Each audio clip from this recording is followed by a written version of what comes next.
अब सीधी बात यह है कि मेरे मेहमान मेरे साथ जुड़ गए हैं, लेकिन उससे पहले मैं एक खबर बताना चाहती हूं।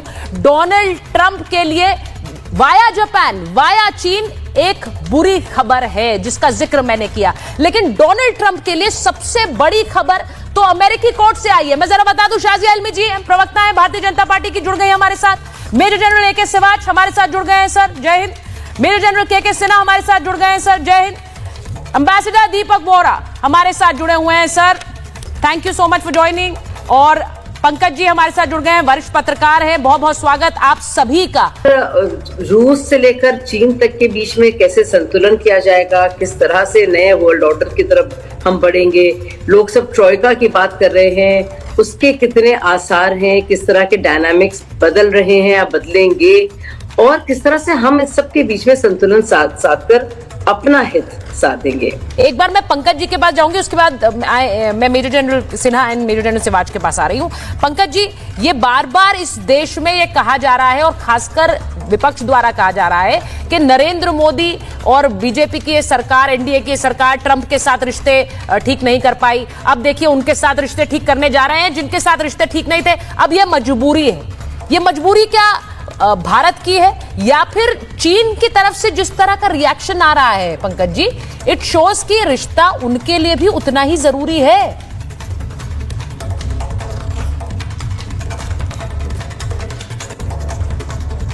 पंकज जी आप मुझे सुन पा रहे हैं?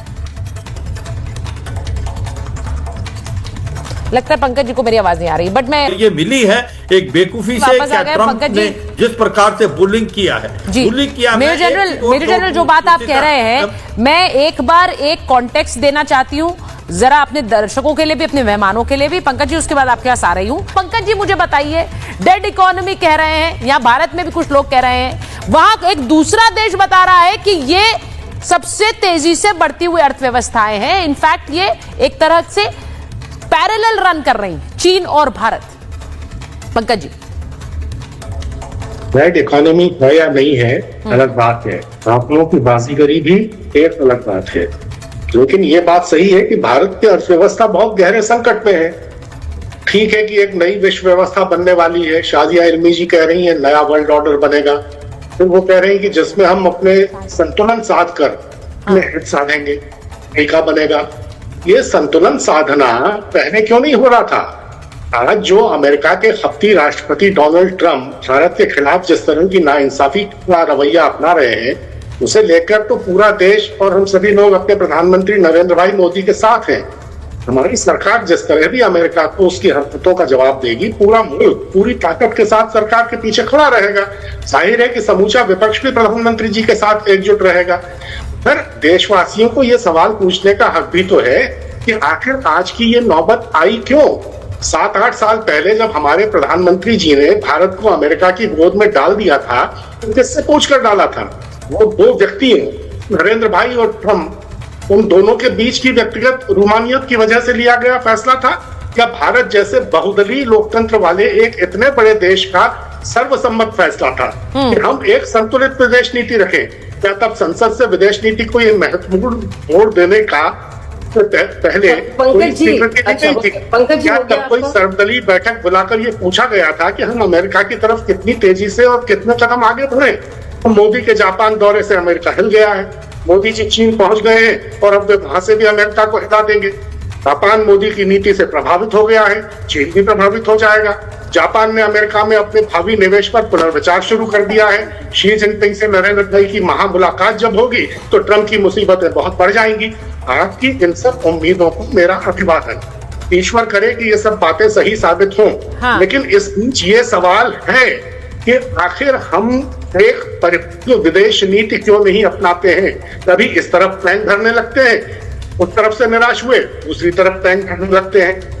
एक विदेश नीति के क्षेत्र में, इंटरनेशनल डिप्लोमेसी में जो व्यक्तिगत मनमौजीपन है, उसके लिए कोई गुंजाइश नहीं होती है।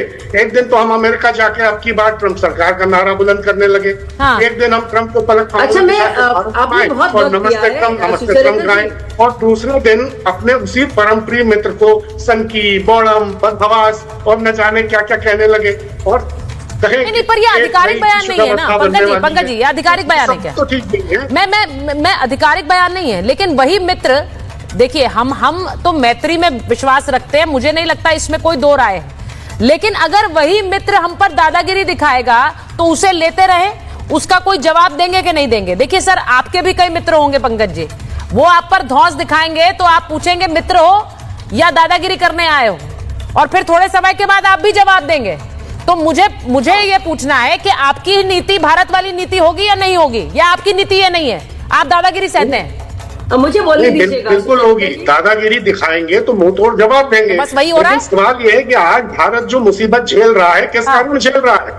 अमेरिका ने हम पे जो 50% टैरिफ लगाया है, वो इसलिए लगाया ना कि हमने रूस से सस्ता तेल खरीदा। नहीं तो चीन भी तो खरीद रहा है, उसका क्यों नहीं लगा रहा? भारत को हुआ। नहीं, एक सेकंड पंकज जी, हमसे कहीं ज्यादा चीन ले रहा है, हमसे कहीं ज्यादा चीन ले रहा है, चीन पर नहीं लगाया है। इसके पीछे पर्दे के पीछे का खेल कुछ और है, पर्दे के पीछे का खेल कुछ और है, और सीधी बात यह है कि हम इस दादा, हाँ शाहजेह जी बोलिए, शाहजेह जी बोलिए। रिबटल चाहूंगी, हाँ मैं छोटा सा रिबटल चाहूंगी। मैं पंकज भाई को जो अपनी भड़ास निकाल रहे हैं, समझ सकती हूँ, तो मैं उनकी जो भड़ास निकालने की जो पूरा उनका जो मंशा है उसका जवाब देना चाहूंगी कि आज का ये एक भारत का संदेश देने का तरीका है बड़ा। मैं एक बार पंकज जी आपके पास आऊं, जरा मुझे बताइए, डोनाल्ड ट्रंप को ऊपर अब कोर्ट ने लताड़ लगा दी है।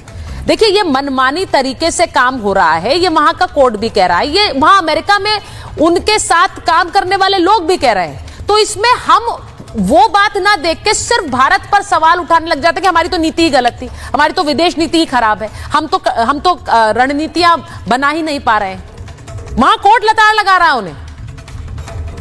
अच्छी बात है, कोर्ट ने लताड़ लगाई है। मुझे पूरी उम्मीद है कि सितंबर अक्टूबर के आसपास अमेरिका को ये टैरिफ काफी हद तक कम करना पड़ेगा भारत पर। हाँ? ये भी एक रणनीति का हिस्सा है, इसके पीछे भी एक राजनीतिक रणनीति है।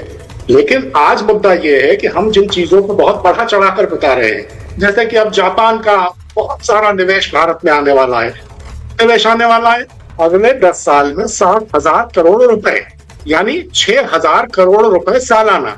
6,000 करोड़ रुपए से सवाया कीमत का तो हमारे प्रधानमंत्री जी का जहाज है। कितना निवेश आएगा जापान से?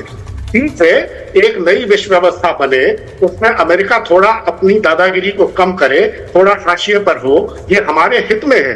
लेकिन अचानक और इस तरह से इतनी उम्मीदों से अपने को भर लेना, ये भी ठीक नहीं है। कोई नई विश्व व्यवस्था एक दिन में 2 दिन में बनने वाली नहीं है। और जैसा सब लोग मान रहे हैं कि चीन आज हमारे साथ क्यों खड़ा है, उसके पीछे उसके अपने कारण है।